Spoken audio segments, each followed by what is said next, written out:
Welcome, everybody, to the March 13th public hearing. I'm going to open with our required statement so we can start officially. The time is now 7:03 p.m. and seeing as a quorum of committee members is in attendance, this public hearing is being called to order. It is the March 13th, 2025 public hearing and meeting of the Amherst Community Development Block Grant Advisory Committee pursuant to Chapter 20 of the Acts of 2021 and extended by the state legislature on July 16th of 2022. This meeting is being conducted virtually using the Zoom platform. The meeting is being recorded and minutes are being taken as usual.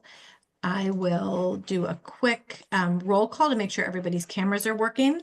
Andrew? Here. I'm sorry, by cameras, I mean cameras and microphones. Zoe? I'm here. Nat? Yes, I'm here. Suzanne? Here. Great. And Walker, we know you're here. So tonight, the purpose for tonight is to have an opportunity to hear from the public about the recommended allocations of CDBG monies that we made at our last meeting. The amounts were posted on the website, but we can go through them as we talk about them. And then to hear from the public if they have any thoughts about the recommendations that we made. Generally, what we've tried to do in the past is limit people to about 2 to 3 minutes in your comments. And I will keep a timer. I also want to acknowledge the public comments that we've received already by email in advance. We received one letter in support of increasing funding to the Amherst mobile market, and we received 43 letters in support of either maintaining or increasing funding to the Amherst Survival Center. And I want to thank everybody who sent those in. We read them, we appreciate them, and it's always really helpful for us to hear from the community about your thoughts on the decisions that we've made. So I think what I'll do is just sort of quickly run through just to make sure everybody who's listening knows exactly the decisions that we made and that we voted on at our last meeting, and then we will open up to public comment. The non-social service proposals that the decisions we made there were to grant $200,000 for the VFW Housing Resource Center pre-development activity, to allocate $207,500 to the pedestrian infrastructure improvements near Kendrick Park, and then to allocate $65,000 to the Amherst Community Land Trust for development and pre-development costs for the 174 Amity Street development. For the social service proposals, where we had a total of $170,000 to allocate, and just to let everybody in the public know, if you don't know already, that we are limited to only funding 5 projects. We recommended funding of $78,256 to the Amherst Survival Center, $30,013 to Big Brothers Big Sisters, $37,483 to Family Outreach of Amherst, $15,073 to the Center for New Americans, and $9,174 to the Amherst Mobile Market. And those figures have all been, I think, on the website since we made those decisions. So I hope everybody's had an opportunity to see those already. We see a question from Renu Gehring saying they're a board member at Amherst Survival Center, but not sure how their name is showing up. And we'd like to we know you're here now. Thank you very much. So I think the best way to do this is if people want to speak, if you can raise your hand in the comments, and then we'll have you come in. And again, if you can just limit your comments to about 2 to 3 minutes, that would be great. Obviously, we're not going to cut you off in the middle of the sentence, but just recognizing that we want to get everybody have an opportunity to speak. So why don't we I Yeah. know that Lori Millman had another commitment and was hoping to go first. Okay, sounds great. Yeah, so if you can, when you come in, if you can, it would just be helpful for us, even if we've met you already, but just so everybody who's watching also knows, introduce yourself, let us know what organization you're here on behalf of. And then that's just helpful for us so that we can know exactly what it is that you'll be talking about and supporting. All right. And we will bring you in as a panelist, so it might take a minute. There's sort of a strange period of time when you're in nowhere before you enter into our chat room. Yeah. So Lori's on her way in. Lori, you can unmute yourself. Yes. Hi, everyone. Thank you. Great. Hi, Lori. Thanks for allowing me to join you. And thank you for nominating Center for New Americans for an award. It's not one of the larger awards, but that's okay because anything you can give us really helps. We already get funding from the Department of Ed. So we're grateful for your support. We believe that our need is as cogent as any. There are many people being resettled right now into the South Point community in Amherst. There are Haitians who are coming out of shelter. They've been in our classes. They're coming from Greenfield or from Northampton or even from Worcester, but they're settling in South Point and they're really happy to be there. And we're happy to welcome them. So if you look at the Amherst Public School data, which is what we always suggest you look at, you can see that Amherst has more English language learners than the state at large, which means that there are lots of immigrants living in this community. And what we're doing is teaching the parents of these children English so that they can be effective advocates for their children and get jobs. Many of our students are working at UMass Amherst in the dining hall at Amherst College. So we're supporting them not just with English, but with jobs. This money makes a big difference, and we are grateful to you for proposing it, and we hope that you continue it. Thank you. Any questions for Does me? anybody have any questions for Lori? Do you know whether you're going to be impacted by Department of Education cuts?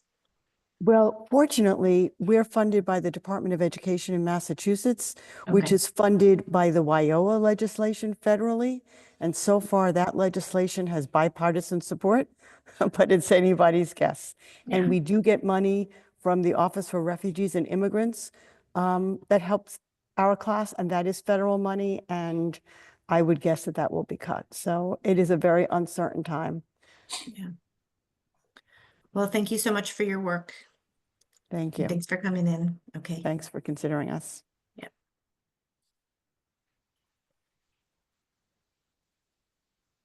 Just gonna pull my blinds down. I'll be right there.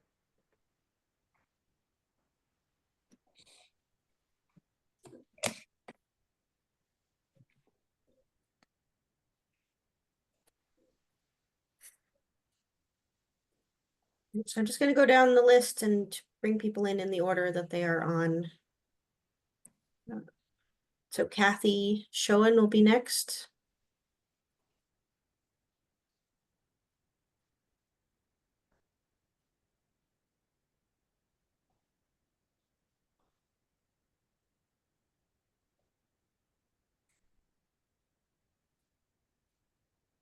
I think I have joined you. You Yes. have. Thanks, Kathy. Hi. Welcome. I'm Kathy Shane, and there's no reason that you would ever pronounce my last name correctly Sorry about because it's not the way it's not the way it's spelled. I am a town councilor here in Amherst from the North Amherst part of Amherst, but I am here today speaking on behalf of the Amherst Community Land Trust project because I know the group. And I have read the proposals. I want to make a couple comments because I'm also going to talk about two other projects that are before you. I think I'm strongly recommending that you increase the allocation to the land trust project. It would produce, as you know, expected to produce as many as 5 new units for family housing in a part of town which is very walkable, and it's targeted for an income population that often can't afford to own homes.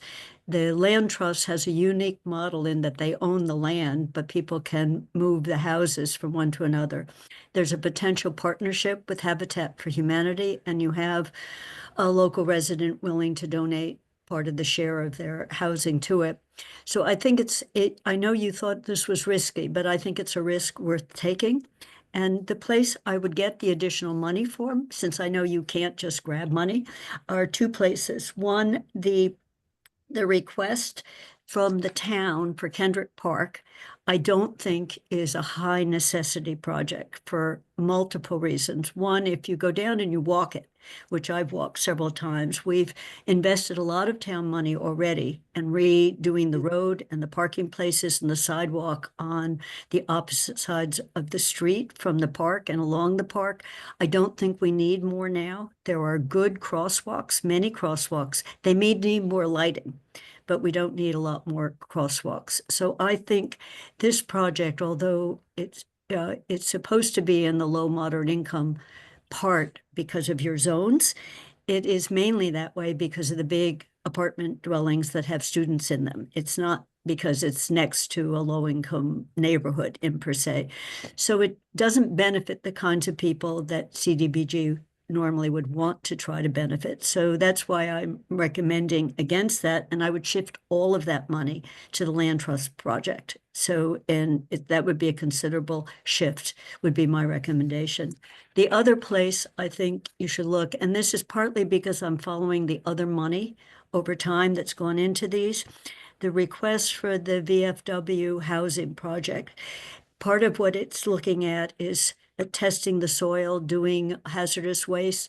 The town was just awarded a sizable amount of money from CPAC for the same types of activities. And this site was mentioned as one of the places they needed to do soil testing, hazardous waste testing, and pre-development.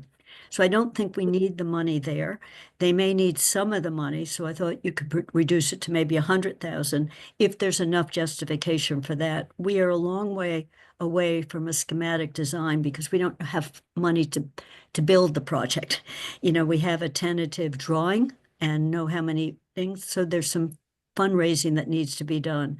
So to summarize, I would move money from one project eliminating it altogether and another reducing it to provide more for the community land trust. I just think it's a very exciting project, and we don't often see these. And I've seen some people will their houses, donate their homes to this land trust. It's unique in the way it functions. And I think I've used up my time, and I'm glad to send you these in writing because I also have a link if you wanted to see the CPAC award for this set of properties.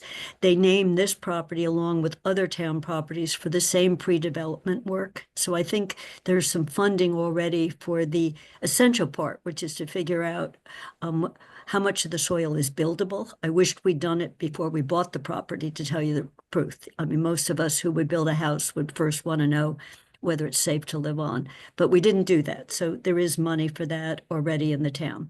So thank you very much, and thank all of you for the work you do on behalf of all of us. Thank you, Kathy. I'm going to hold, I just have one question for you, and then I want to see if anybody else does. You had mentioned that the town is a long way away from a schematic design for an actual housing unit or shelter. Do you have a sense when you say a long way away, what that means? I think part of the feasibility is, where is the money going to come to build the project? We don't have it.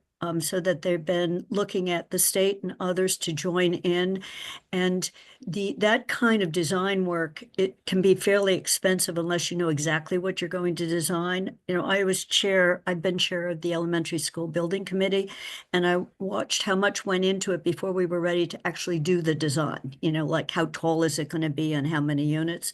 So they already have a rough architectural plan for it, and my belief of what we've been talked to, it's down the road, and we're about to hear at a council more about where they think funding might come where this come from. So are there interested developers who want to put in some of their own dollars? And they would be the ones that would have to go further with the design. So that's where I think for $200,000, you wouldn't get that anyway. And when they, it's not enough. So it sounded like a big chunk of it was sort of due diligence on how much is the noise from the railroad, how much, what's in the dirt where all these trains went by all those years, what do we have in the dirt and the soil, how sturdy is the soil in terms of putting something tall on it and weight. And my sense is there's already a pot of money to do a lot of that work, that pre-development work. I'm not in the midst of this. Certainly Nat and Dave Zomick are, but the town plans for this seem still to me very much in the development phase on where the money going to come from. Thank you.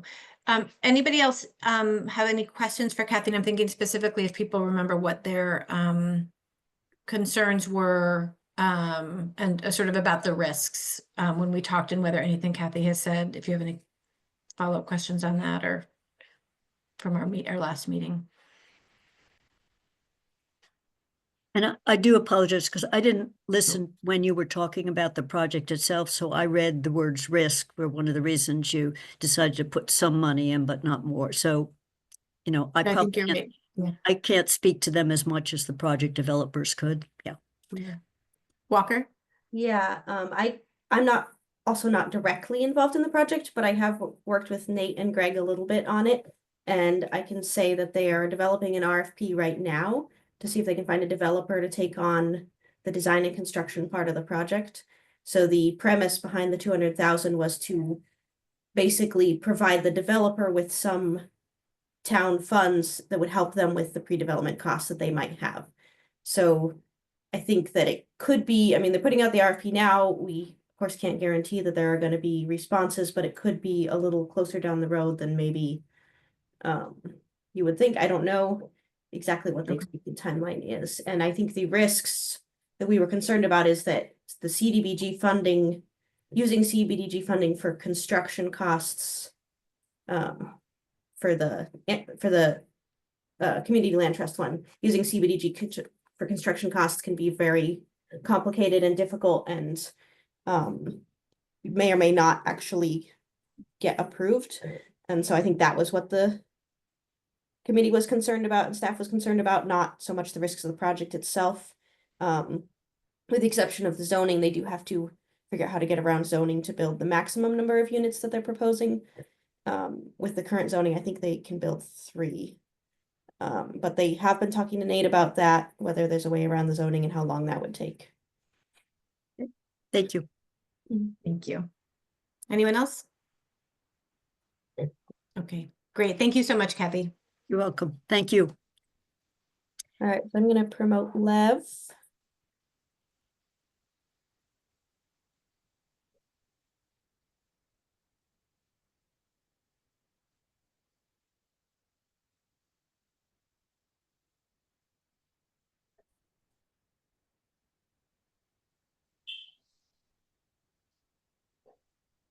Hi there. Thanks so much for having me. I'm Lev Ben-Ezra, the Executive Director of the Amherst Survival Center. And first off, I just wanted to really thank the committee for your recommendation of $78,256 for the Amherst Survival Center.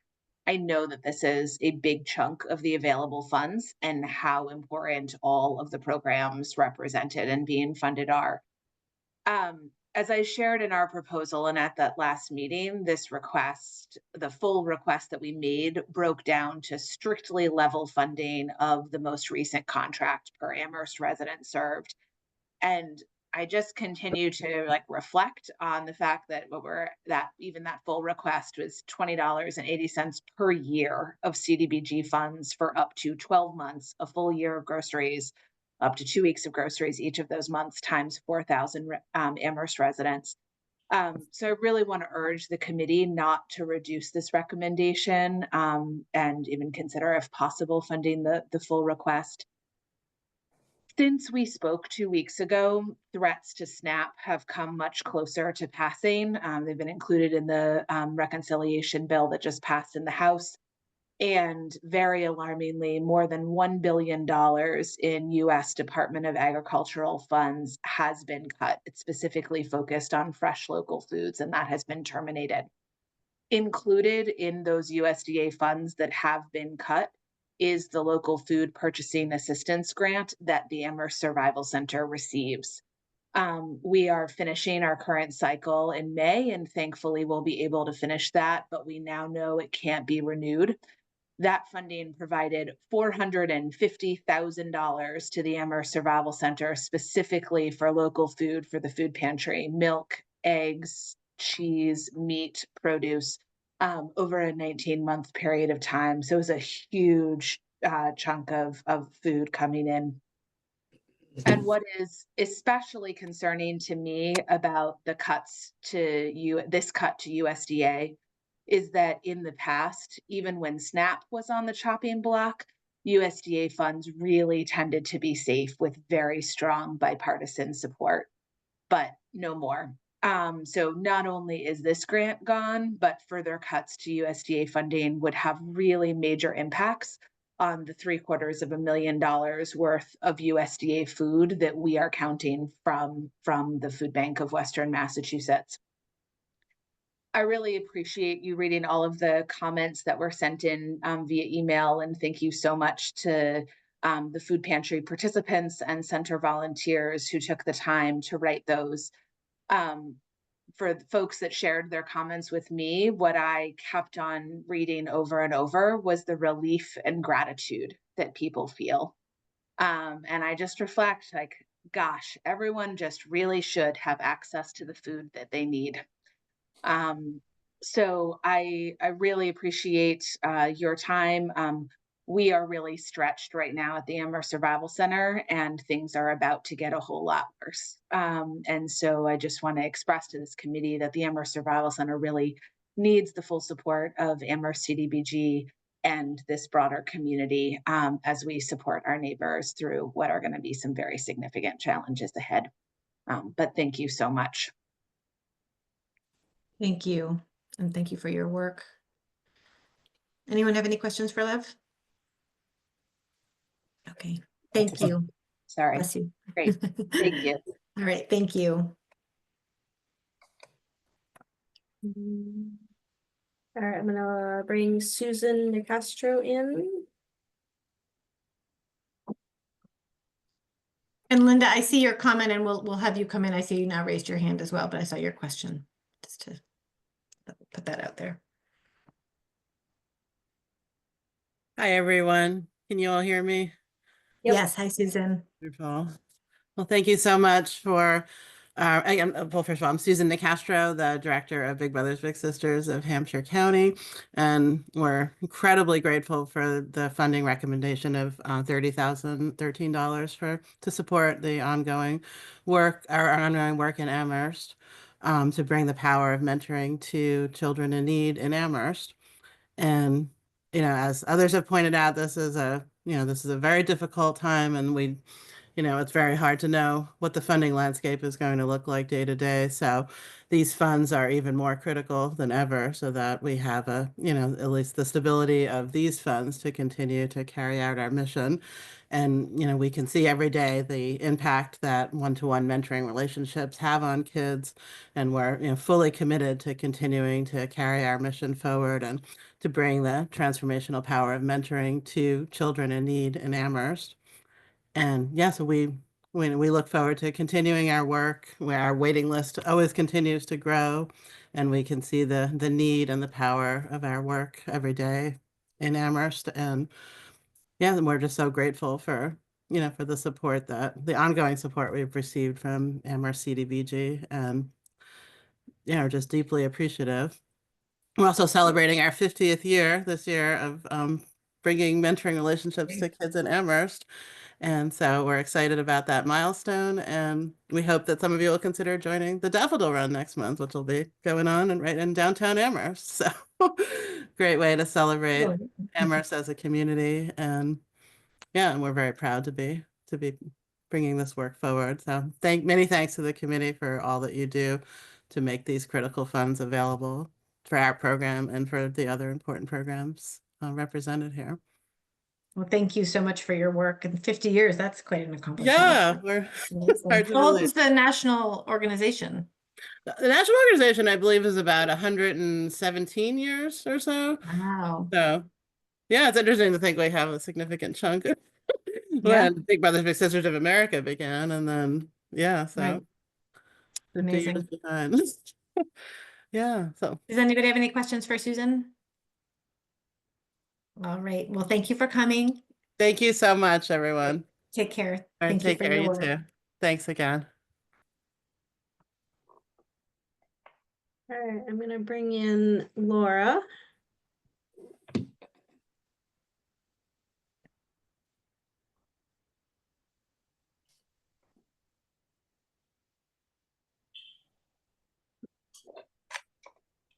Hello. Hi, Laura. Hi, I'm Laura Reichsman. I'm the Director of Family Outreach of Amherst, and I just, again, like the other folks who have joined, want to thank you for all your time as well as for our award. It's never been harder to stay in Amherst if you're poor, and retaining housing is the only way you will, unless you win one of the lotteries into some of the new affordable housing. And I texted Francine Rodriguez, the program director, and sort of asked her, what's going on with our clients day to day. And overreaching is so much fear. There's so much fear of losing their SNAP benefits, of losing Section 8 housing, so they have affordable housing. Medical, they're afraid they're going to lose their medical. We've got folks who are immigrants who are keeping their kids home from everything because they're afraid that they're going to get arrested by ICE. And it's just I've never seen a time like this. And I think that one of the things that FOA can do is to try to reassure people, yes, we will help people retain their housing. I've never, in all the time I've worked at Family Outreach for almost 33 years, I've never seen a time where if a mother and child becomes homeless, that where you can't get shelter. But we're seeing it now. We're seeing moms and kids sleeping in their cars in the winter. It's happening here. And they're on some waiting list, and it takes some level of time. And a lot of times we can intervene and we can find a hotel room for them or something, but it's never been this bad, and I don't think it's going to get better anytime soon. And so I'm just deeply, deeply grateful that you recognize the work we do. And yes, the CDBG funds are specific for housing retention, but there's so many ways that we're working with folks to try to help them with the fear, and also try to help them with their, just their general circumstances. So hopefully, folks don't get evicted, and we'll do everything we can to keep that from happening. And I can't be here and not put in a plug for Survival Center, because I think down the road, I think they're going to get inundated, and I think they are going to be the lifeline. And I do think that they are going to be the difference between, families going hungry, because I do think those cuts are coming. So Um, so thank you for supporting us. I mean, I do think that we make a good team, because, every single thing that I'm sure every single application had great things about it. And it's like, yes, it's like, how can you argue about funding one and not funding another? But in the next year, in the next 6 months, the bottom line is trying to keep people safe, warm, housed, fed. I mean, it kind of is down to basic needs, and I'm afraid it's going to be like that for a while. So yeah, I'm sorry. It's just, there's not, I try to be positive, but No, you reminded me of something that I think I say every year, which is that, here we have $170,000 this year, right? And the idea that we have to be picking from amongst organizations that should never even have to, I mean, shouldn't even have to exist, first of all, but that certainly shouldn't have to be, you know, scrounging for money and trying to divide this 170 amongst, you know, organizations, all of which should be fully funded. Right. It's, you know, it strikes me every year. And I think, you know, everything that you've said and that everybody has said tonight is so true. It doesn't seem like it doesn't seem that we're in a situation where things will look better for people who are really living on the edge No. right now. So But being able to, you know, to really help them and care for them and surround them so that fear is mitigated. I mean, you know, of course it comes down to hunger. It comes down to keeping people safe and warm and housed, but it's also keeping people intact, you know, and not just having them. I mean, I think about how much fear I have, I cannot even imagine what an immigrant who doesn't know where they're, you know, whether ICE is going to show up at their door or, you know, somebody who's, you know, and then of course you go to I'm sure we've all done this. We've gone to some meeting and somebody in like the Fish and Wildlife department, you know, and they're all losing their jobs. And, you know, so there's now those folks are probably going to be okay, or many of them, but then this is, you know, we saw this in the recession too. It's like people who never ever thought they would be poor become poor, you know, and people who've never thought about going to the survival center are going to be going to the survival center, or people are going to be calling us saying, I'm about to lose my home, you know, and that's scary. Yeah, but you can't sink into the fear. You got to sink into the action and the work and the, you know. And well, then you we'll are a model of that, and thank you for your thank you. work and for being able to say all of that and still smile and feel, you know, like you can get Yeah. back out there tomorrow. Does anybody have any questions for Laura or anything you want to say? Okay, thank All you, right. thank you for coming. Thank you. Thank you. Take care. So I don't know if you all saw that Linda Slikey had noted in the Q&A that I think she's here on behalf of the Amity Street project and is happy to answer questions if we have them. So maybe we'll bring her in and see if anybody has any further questions based on what Kathy presented.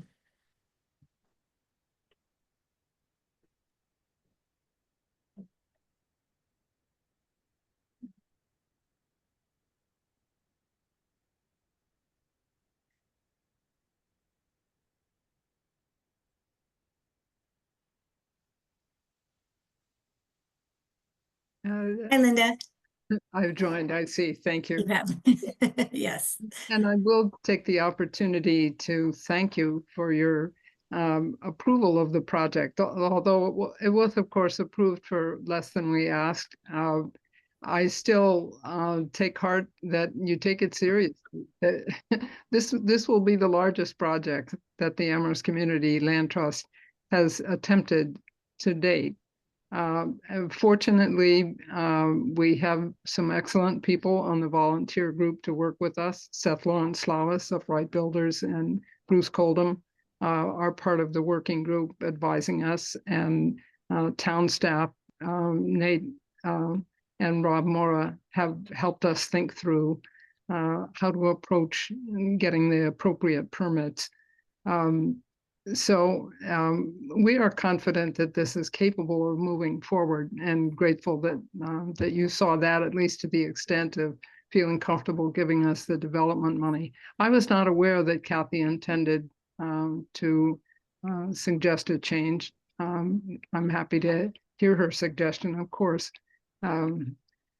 I didn't entirely understand the issue that went back and forth there about risk. At one point, it seemed like she had brought up the issue of there being some risk in the shelter project, and then later it sounded like there identified some risk with our project. So if anybody wants further clarification about that, particularly about the issue of the challenge of using CDBG funds for construction.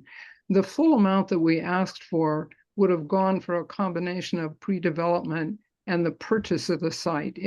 We were aware of those difficulties about using CDBG funds. So even with the full amount, that would go for what we project to be the cost of acquisition of the site.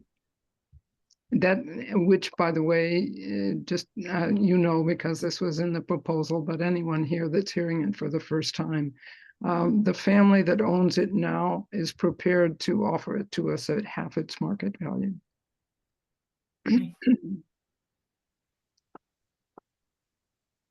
Does anybody have any questions for Linda about any of that? And I'll just ask just to because I apologize, I don't have the all the different parts of the proposal in front of me. It's currently zoned to have three units, is that correct? But you're looking to do 5? Yes, it has the potential for 5 in terms of there being sufficient land area to build additional units. The existing structure is certainly capable of settling 2 families with just upgrades. It's a 2-family residence now. That would be 2 large units, and we're still in the process of assessing whether it's practical and a good idea to reframe the interior just enough that we could have a 3rd smaller unit, 2 units, each of which would be 3 bedrooms, and then a 1-bedroom unit. So it's either 2 or 3 in the envelope of the existing structure with sufficient land area to build 2 additional residences. We are in negotiation with Habitat to be the builders for those additional units. And But what kind of timing are you looking at? Yeah, it's a good question.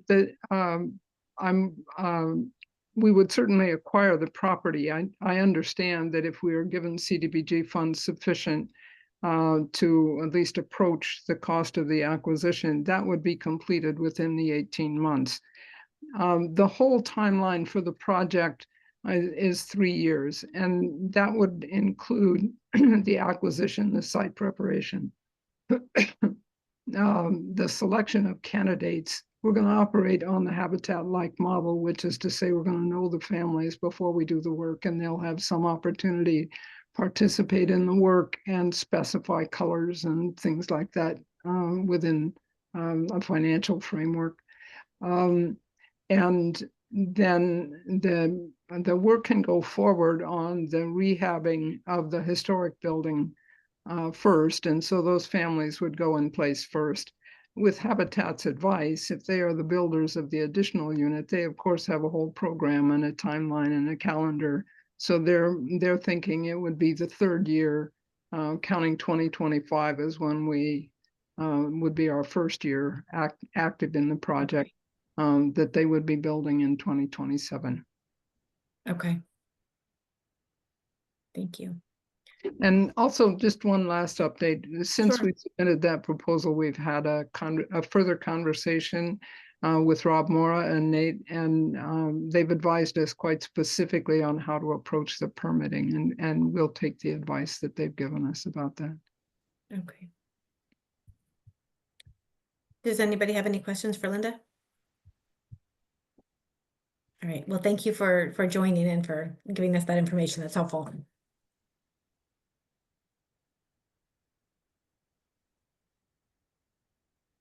And it looks like there's nobody else with their hands up. So let me put out a last call for anybody else who would like to speak.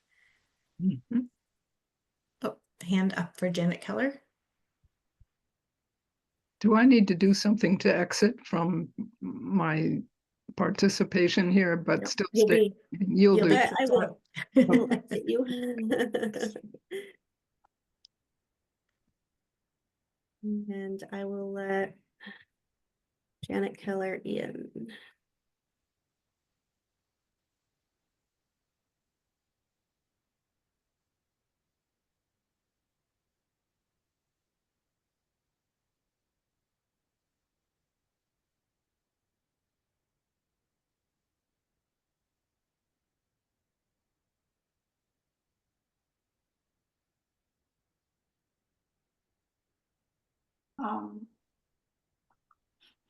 Not showing up there, but We can hear you. Well, good. I'll probably be less self-conscious this way. I'm here to strongly recommend as much funding as you can shake loose for the Amherst Community Land Trust Project. As Linda noted, up to 3 reconditioned units and 2 new units of housing are possible at this location. And as someone who worked with the land trust from the outset, I and worked at that time with Habitat for Humanity. I'm very excited about the possibilities here. I've seen what the housing we've been able to provide means to the families. And I hope you'll do all you can to support this at the highest possible level. Thank you. Thank you. Does anybody have any questions for Janet? All right, thank you so much, Janet. You're welcome. Thank you.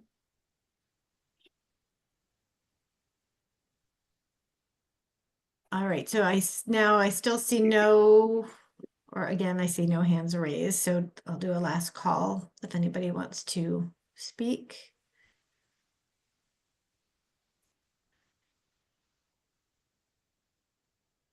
Not seeing anyone, so oh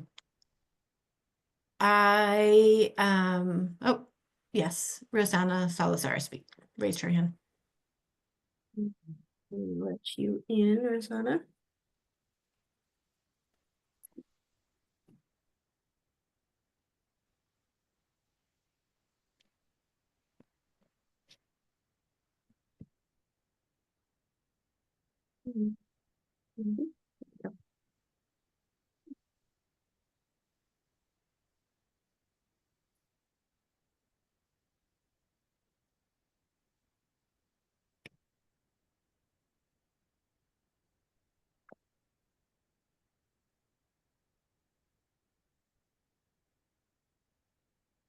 Hello, hi everyone. Yeah, I'm here to speak about the Amherst Mobile Market and how it's very important to continue support the work that the Amherst Mobile Market is doing. Yeah, the mobile market is addressing a critical issues of food insecurity since 2020, when we started to work in pandemia, and was very crucial for people that was losing work every day.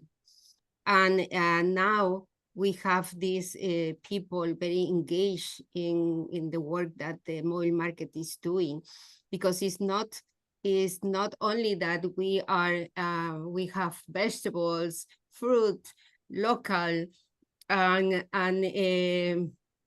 supporting also our local farms, but is also that Amherst Mobile Market is building community. We have different events at the mobile market.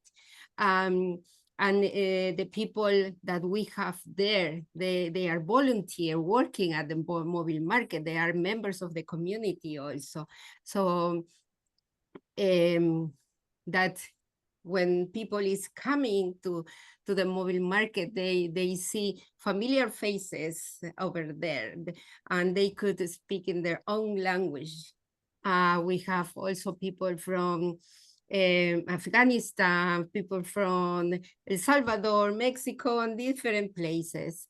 And so we I think we need more support, more budget at this time for next year, so the mobile market could continue working as today, and is a crucial time, is probably difficult times when people needs to feel safe, but at the same time feel that they could continue growing their leadership, and also that there is a place where everyone could go and buy their own vegetables. We have the no-cost shares, but they could have access to this very fresh, harvested in general in the same day, and they deserve to have a place to do that too. Okay, thank you very much. Thank you. Rosanna, can I ask you, as you know, we had allocated, I think it's about 19% of what you had asked for, and I'm wondering whether what your thoughts are on your ability to do the work that you do without getting the full amount from us, whether the 9,000 doesn't really help you at all, or whether you'll just work to find other sources, other resources to fill. Yeah, gap. we apply to other sources. Yeah, yes, but it's not secure. Yes, it's Right. like it's in the air. We didn't know that we are thinking now that we have to fundraise and make fundraising, but at the same time is that, wow, but we need that support, yes. Yeah. And then my other question is, do you know whether most or many of the clients who use the Amherst Mobile Market are also people who use the Survival Center? Yeah, I think the 100% they are using they are going, our people is going to the Survival Center, they are going to the Baptist Church, they are going to many places because it's very difficult. People that is living in insecurity, food insecurity, they can't afford the end of the month, really, with the, and they are working all day, yes, all day. And they have to raise the money to pay the rent first, and after that pay the utilities and the food too. But the things that they are they have is not enough. It's not enough. And I'm not saying that they have to that we have to cover everything, yes, for them, but at least we could cover many or some of the months, some of the month, the days of the month, and and also is not only that we are offering, or we have these fresh local vegetables, is more than that. Yeah, the mobile market is a place to build in community, to enrich the process, to make connections, to we have different organizations that come to the mobile market to have a connection.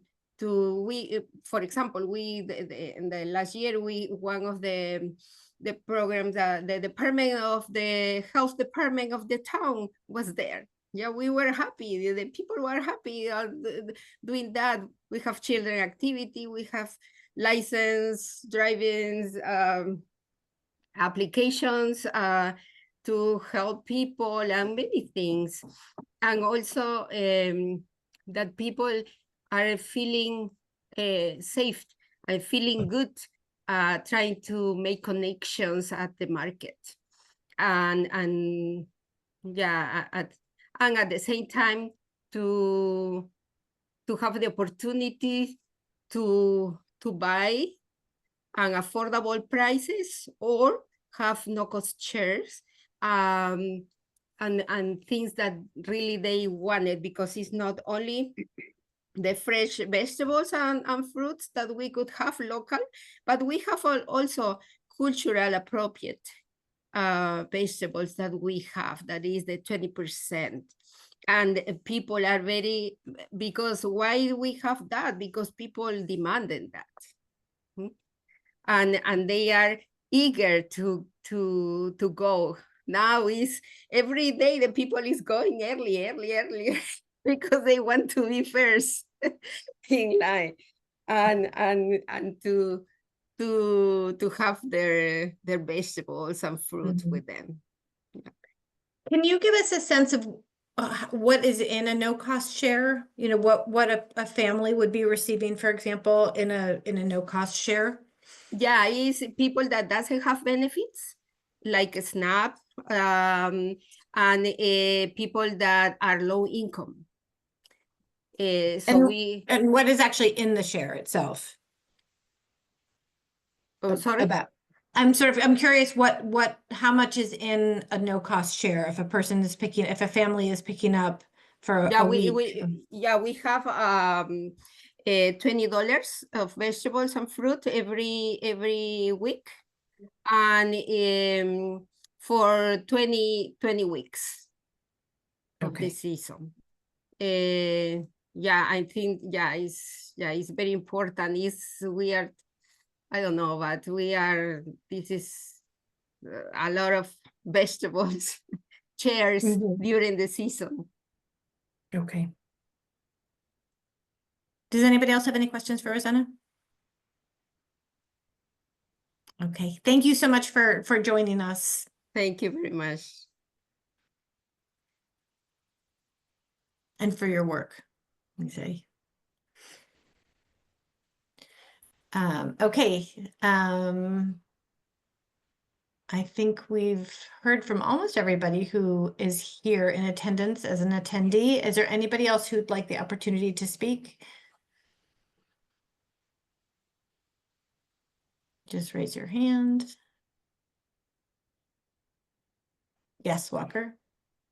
I'm just trying to read about using CDBG funds for real property acquisition because I didn't know a lot about that. And I think Nate might need to clarify some of this, but it says that you can acquire real property for public use, which I think affordable housing qualifies. There's one thing that concerns me a little bit, which is that you're not allowed to acquire newly constructed housing or an interest in the construction of new housing. I'm not sure if that would be, if the Community Land Trusts project would be considered interest in the construction of new housing, or if you're just, since you're acquiring a lot with a house already on it, it doesn't meet that, but that's just something that I noticed when I was looking through it. Maybe we can bring Nate in, who's a silent attendee right now, and see if he, just because it sounds like they've been working with him on the zoning issue, so he might must be have familiar. some more clarification on that if he's able to join. Yeah.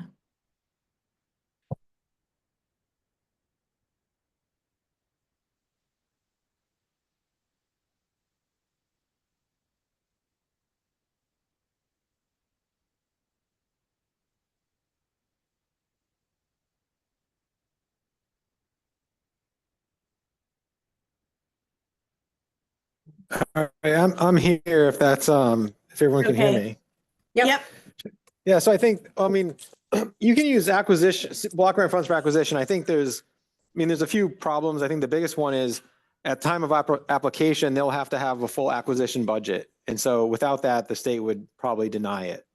And so, if they think they need $500,000 or 900,000 or whatever it is for acquisition, it needs to be committed or have some agreements. They need a purchase and sale at time of application. And so, due diligence, the affordable housing pre-development funds is another category for block grant. And it's, there's less strings attached, and I don't want to say it's easier, but there are some commitments, but it doesn't tie you down the way acquisition or vertical construction does. And so for block grant, you could do acquisition, soft costs, horizontal construction, or vertical construction. And each one of those carries different conditions or stipulations. And so, you know, although the land trust had put a few different things in their proposal, the easiest is really affordable housing pre-development funding. We still have to do environmental review as if the whole thing is being built, but it's a lot easier than doing acquisition and going through some of those things, especially with some unanswered questions about, you know, when would it be acquired? You know, would they have a contract or an agreement with the owner, and then the full project budget? So, you know, and then once you use block grant funding for affordable housing, 51% of the units have to be affordable to households earning 80% or less of area median income. And so typically a big developer won't use block grant funding for affordable housing because they can't get, you know, that 51% of units.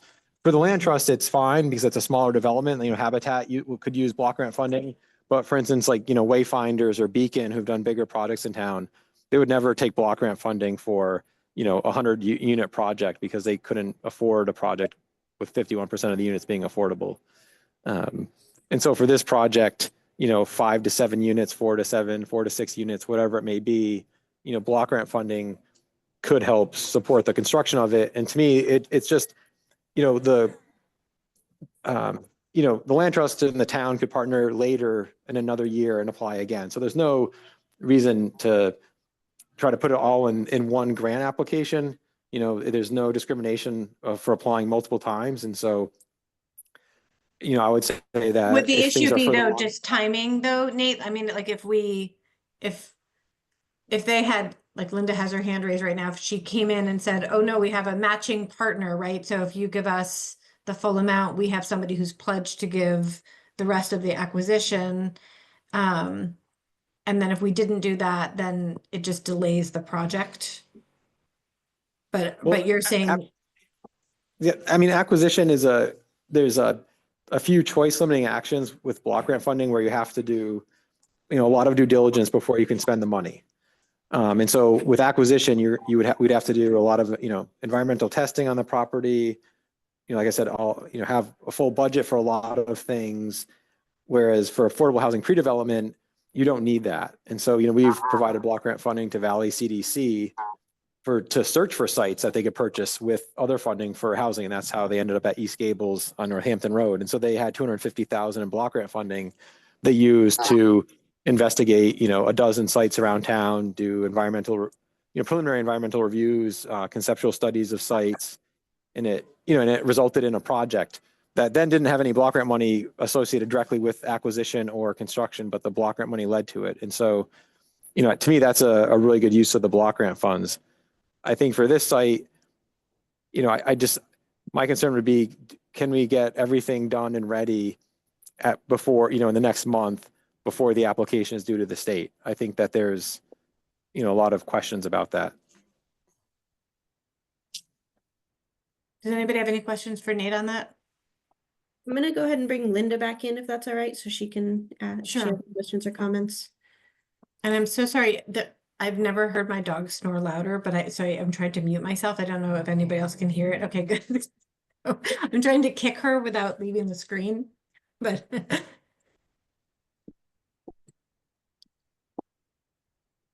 Default back to the audio and video being off when I come in.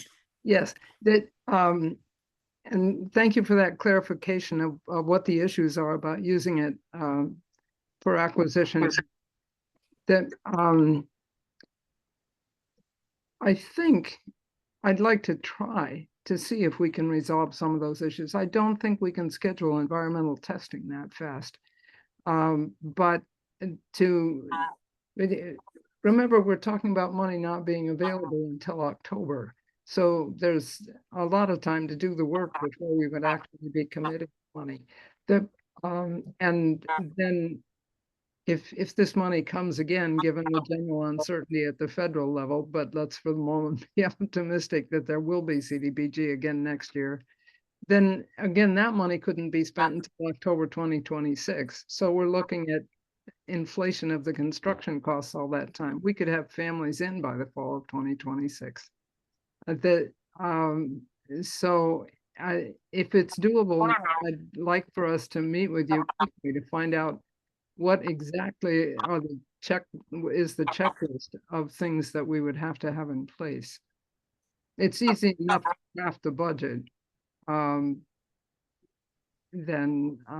could I just clarify, you said before, I thought that that the building would be in 2027 with families maybe moving in the 2027? Habitat new build won't be done until 27, but we would hope. Oh, I that see. And then, okay, the understood. Structure would be Okay. done by the end of 26. Got it. Yeah. So the actual application to the state that we have to put in is due in April. Mm-hmm. So if we had to have the activities and the budget and everything for the application, that gives us a month. What date in April? The 14th, I believe. 14th? But we don't really, I mean, just to speak for, I think for Walker and Nate, we don't wait till the 13th to get it in. There's a lot of work they have to do, and actually everything has to be approved by the town manager. So tonight is our deciding night, right? We're not in a position to wait for different kinds of studies to be done and all of that. It's just, there's too much other work that needs to be done to get the application in on time. So unfortunately, we're not in a position to say, sure, take the next month and come back to us. No, I understand. Yeah. Thank you. Yeah. Yeah. All right. Anybody have any questions for Linda or Nate while they're here? Well, I just make one more comment about part of what my sense of urgency about this is. The source to which we would apply to match whatever the town puts in is going to want to see commitments in place. Sort of everybody wants to see the commitments already in place. Like if we constructed a budget that showed the whole thing, and I'd have two potential funders, each wanting to be assured that the other one was really going to be there at the end. It's an interesting exercise to think about how to actually accomplish this. And again, I want to emphasize that I'm grateful that you're taking the project as something that the team should feel strongly about and should support. And we'll see if we can solve the problems. Thank you. Thanks for those Thank you. comments. Nate, any parting words, or are you ready to step back again? Yeah. Oh, sorry, Oh, do you have any parting other questions words. for me or? No, Oh. I don't think so. I think, no. No, I mean, I think, yeah, no, I mean, this, like Linda said, Rob and I have met with Rob Crowner and Bruce, and we've, there's a few different strategies to make this happen in terms of zoning and land use regulations. And so, we're, there's a few different options. It all depends on how they want to have a site design and, different types of unit configurations, but it is a possibility. And so I wouldn't, I think it'll happen. I wouldn't be worried about that. It's really then, how do you line up everything to work with different program requirements? And I was also going to say, we typically block grant funding isn't used for construction because it triggers prevailing wage, which is much more expensive. So as a private development, we would say that block grant could add, 20% more onto construction costs because of prevailing wage and other, administrative costs and regulations. And so usually block grant isn't used for vertical construction on a project. It's limited to either horizontal, like utility work on a site, or pre-acquisition and pre-development funding, because it doesn't trigger prevailing wage. Well, that was part of our motivation in going for it for acquisition, for the real estate acquisition, because it didn't have those constraints. Yep. Yeah, I don't have anything else to add necessarily, unless there's a question. I guess so. I'll just keep speaking. One more question. So we had allocated 65,000 for what we sort of looked at in the contract as looking at our proposal for soft costs. Are there other, Linda, if we were still feeling like we weren't in a position to pay for construction or to help, to fund construction or acquisition, are there other soft costs that wouldn't be covered by the 65,000 that we've already allocated? Well, the Like, is one there thing a that larger amount that's not the full amount that you would advocate for? right. The one thing I heard tonight, that I hadn't thought about before in the context of one of the other projects is verifying that there aren't toxins on the land. And this has been used family housing pretty much exclusively for its whole existence. There might have been some light agriculture, you know, vegetable gardening and stuff like that in its very early life. We knew we were going to have to do lead paint and wetlands clarification. It has a damp, there are no obvious streams, but it does have what looks like water might pool in one corner of the lot. So we knew that we were going to have to do that, and that's part of what the budget is about, and also some design work. Is it in fact, are we going to end up, I thought that slipped in there in the list of things that Nate mentioned, that the state would look for if we were going to spend CDBG, that some level of evaluation of toxins. If we would need, you know, we'd have to pay specialists to do that. And do you have a sense of the cost of doing something like that? No, I don't actually. Okay. It didn't occur to us that that site was, that there was any probability that that site would have generated toxins. Yeah, you might be able to just do a phase 1 on that site, because that would just look for any record of underground oil tanks or anything that might have come in for neighboring properties. That it's more of a paperwork search. They don't really do direct testing of the soil, but that wouldn't probably be super expensive, and it would probably be sufficient for a residential property. Okay, thank you. That's helpful. All right. Well, Linda, thank you so much. That was a lot of really helpful information. And Nate, thank you so much.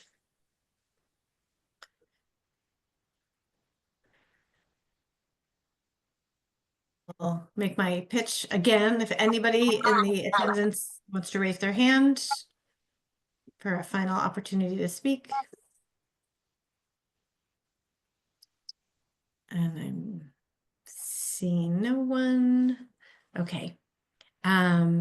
So I think this is our opportunity to look at or think about information we've received tonight and whether it anybody has any suggestions or recommendations or thoughts about making any changes to our original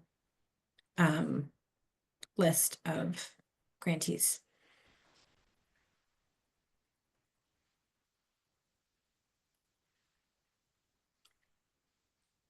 I'm still comfortable with the recommendations that we have made for our non-social service agencies. I still believe that there is a level of risk, for the project that, for the land trust.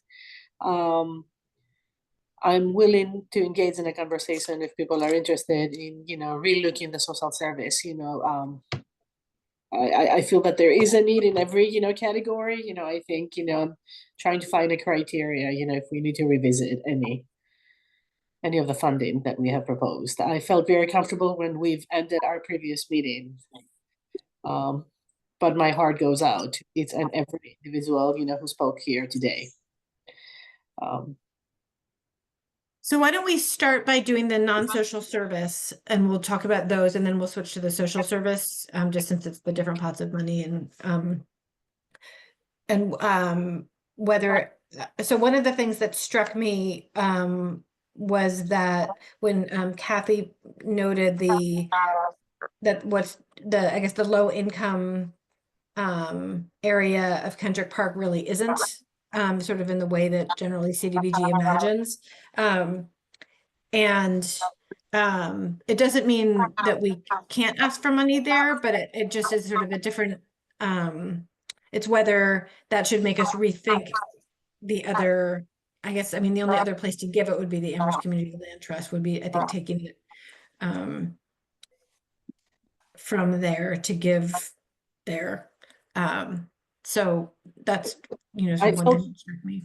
I felt we made a decision based on the proposal, strictly on the proposal that was presented to us. The information that we received today was information that we wouldn't have had before for us to decide, one way or another.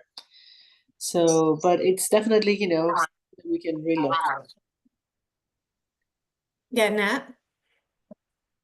Yeah, I just want to say even after hearing today more about the Community Land Trust project, even more so am I, believing that that is a great thing for the town. I really hope it goes forward. We need more affordable housing. This is a great way to do it. It's a great location. And it's an amazing way they can do it if they can get Habitat to work with them. So I think it's an awesome project. But having said that, I'm comfortable with our initial decision to fund the soft costs. I still think there's enough, difficulty, challenge, uncertainty with doing more than that. And I guess at the end of the day, a lot of it comes down to kind of the town priorities and what is ready for the town to actually invest in, whether it's the Kendrick Park project or the old VFW site. And I'm comfortable with the recommendations that we made. And, I guess at the end of the day, if the town manager feels that, the VFW site is not ready, or there's some reason that the funds aren't needed there, he can always, direct more funds to the land trust project. But from my position on this committee, I guess I'm not comfortable funding more than the soft costs for the project, and I really hope that that is sufficient to get them going so that they actually can get it done. Yeah, I think that was part of our conversation last time about the Community Land Trust project, was that those soft costs, that 65,000 in pre-development costs, was something that we thought could happen and get approved in this round.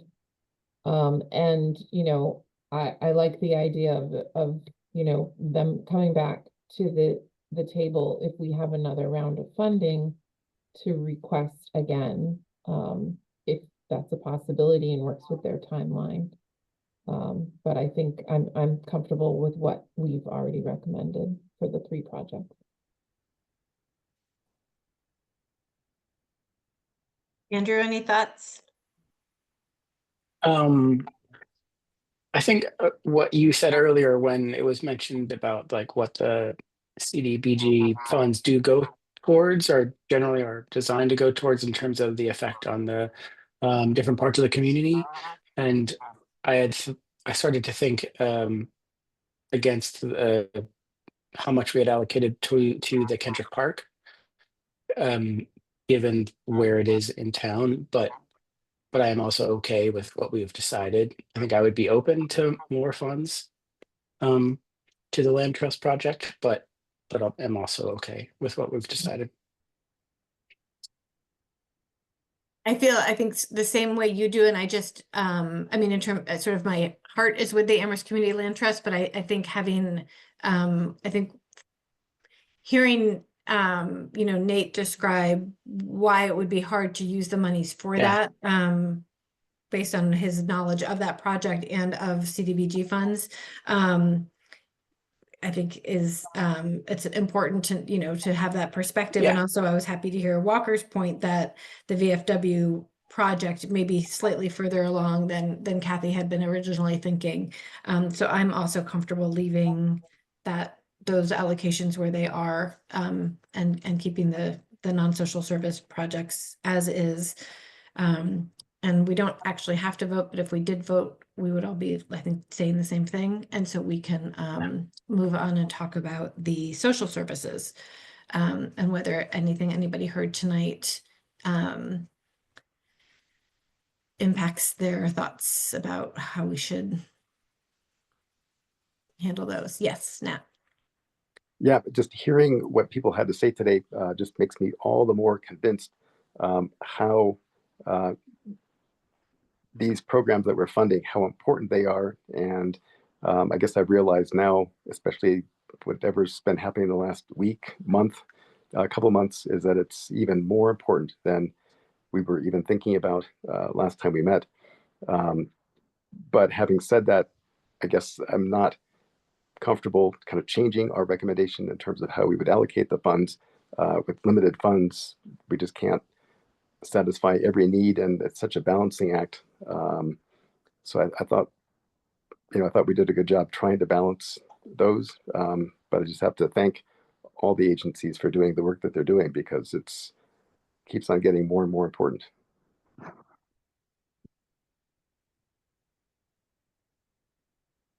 Yeah, I agree. I just wish we had more funds to give, but I feel like I agree with what we decided earlier, and yeah, just wish we had more.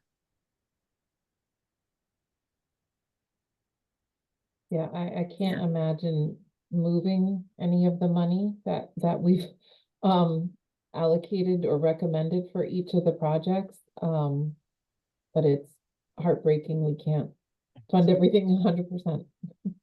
Yeah. Yeah. Yeah, I feel the same way. Yep. Um, It's hard to follow, I think I think we did a great job, last time, thinking, through the logistics, and the level of funding, um, with the level of clarity and I think fairness, and I am comfortable, with our decision that we made last time. all right, great. Well, I'm so appreciative for everybody who spoke tonight, who came and joined us. So it really is helpful to hear. I know even if we ended up in the same place, I think we it's really helpful to hear from people. So we again don't have to vote because our vote stands. And I think that moves us into discussing potentially an update of the proposed target areas, which I don't think we need to update based on the projects we are funding for the town and for the non-social service. I think all of those fall within the target area, so I don't think there's any updating that needs to happen there. Walker, is that your understanding as well? Okay. So unless anybody wants to address that, we'll just, okay. And then possible update of the community development strategy. We certainly can talk about that. I think, we reviewed that at the beginning of the cycle. To me, it seems like a strange time to update it, having just made decisions within it. So I would think it makes more sense. Hopefully there will be another round of CDBG funding down the road, and that would be the time to really look at it. But I'm happy to discuss if people have a different opinion. Okay. Then we switch from our public hearing into our public meeting. Whether anybody has any announcements to make? Okay. And then approval of the minutes from the February 24th meeting. Were there actually minutes, or it was just the decisions that we made? And I apologize if there were. Oh, we can't hear you. Oh, you're muted. Although you're not even muted, you're just not.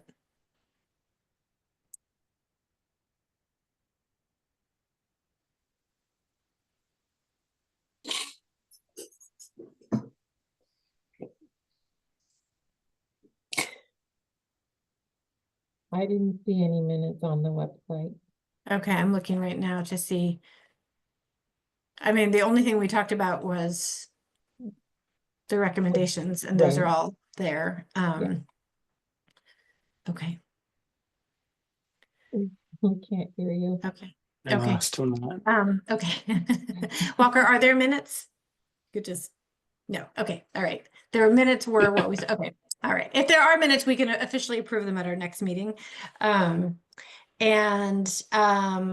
anybody have anything that we didn't anticipate talking about? So I think the only thing that's on my mind is that we don't, I'm not sure that we have another meeting scheduled at this time. I'm not sure that we need another meeting scheduled right now, and maybe Walker will just reach out to us. I think usually the next thing we hear is that the town manager takes a look at our recommendations, and we'll hear back whether he accepts our proposals or whether he's going to make changes to them. But that doesn't require a meeting. That's usually just a notification, I think, from from Walker. So with that, I guess we all will just await with bated breath any news about CDBG funding going forward. And we'll hear from Walker one day when she has a voice, but maybe by email about when we need to meet again. It would be helpful if we could, as a committee, just receive that summary of what the town manager does recommend from our proposals. And as any news comes out, you know, I try to stay aware, but there's so many changes. Yeah. If there's anything specific, it would be helpful to have that sent to the committee.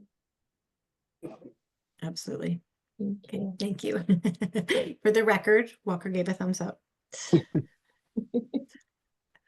All you right, for well, all thank you, your work, everybody. Walker. That was, as always, a lot of hard work, and I think we all leave feeling like we make good decisions, but we wish we could make different decisions at the same time. So thanks to everyone, and we'll look forward to hearing what the town manager has to say. Great. All right. Thanks, Becky. All right. Thanks, everyone. Thank Good you. night. Good night. Thank you. Bye. Good night.